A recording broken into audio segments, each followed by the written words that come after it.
ಟಿಪ್ಪು ಸುಲ್ತಾನ್ ಮತ್ತೆ ಜಾಗತಿಕವಾಗಿ ಸುದ್ದಿಯಾಗಿದ್ದಾರೆ.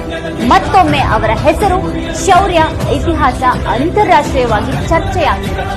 2 ಶತಮಾನಗಳ ಬಳಿಕವೂ ಟಿಪ್ಪುವಿನ ಖ್ಯಾತಿ ಹಳತಾಗಿಲ್ಲ. ಮೈಸೂರು ಹುಲಿ ಟಿಪ್ಪು ಸುಲ್ತಾನ್ ಪ್ರತಿಷ್ಠೆ ದೇಶದ ಗಡಿ ದಾಟಿ ಇನ್ನಷ್ಟು ಮತ್ತಷ್ಟು ಬೆಳಗುತ್ತಲೇ ಇದೆ.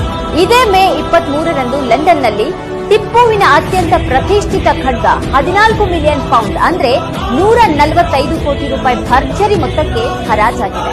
ಇದು ಭಾರತೀಯ ಮತ್ತು ಇಸ್ಲಾಮಿಕ್ ವಸ್ತುವಿಗೆ ಸಂಬಂಧಿಸಿದಂತೆ ಹೊಸ ಹರಾಜು ವಿಶ್ವ ದಾಖಲೆ ಅಂತ ಹರಾಜು ಸಂಸ್ಥೆ ಬೊನ್ಹಾನ್ಸ್ ನೀಡಿರುವಂತಹ ಪ್ರಕಟಣೆಯಲ್ಲಿ ಹೇಳಿದೆ. ಈ ಪ್ರತಿಷ್ಠಿತ ಖಡ್ಗ ಈ ಮುಂಚೆ ವಿಜಯ್ ಮಲ್ಯ ಒಡೆತನದಲ್ಲಿತ್ತು. ಬ್ರಿಟಿಷ್ ರಾಜಮನೆತನದ ವಸ್ತು ಸಂಗ್ರಹಾಲಯದಲ್ಲಿದ್ದಂತಹ ಟಿಪ್ಪು ಖಡ್ಗವನ್ನ 2004ರಲ್ಲಿ ವಿಜಯ್ ಮಲ್ಯ 1.57 ಕೋಟಿ ರೂಪಾಯಿಗೆ ಹರಾಜಿನಲ್ಲಿ ಖರೀದಿ ಮಾಡಿದ್ರು. ಆಗ 1.5 ಕೋಟಿಗೆ ಮಾರಾಟವಾಗಿದ್ದ ಖಡ್ಗವನ್ನ ಈಗ ಅದರ 100 ಪಟ್ಟು ಹೆಚ್ಚು ಬೆಲೆಗೆ ಖರೀದಿ ಮಾಡಲಾಗಿದೆ.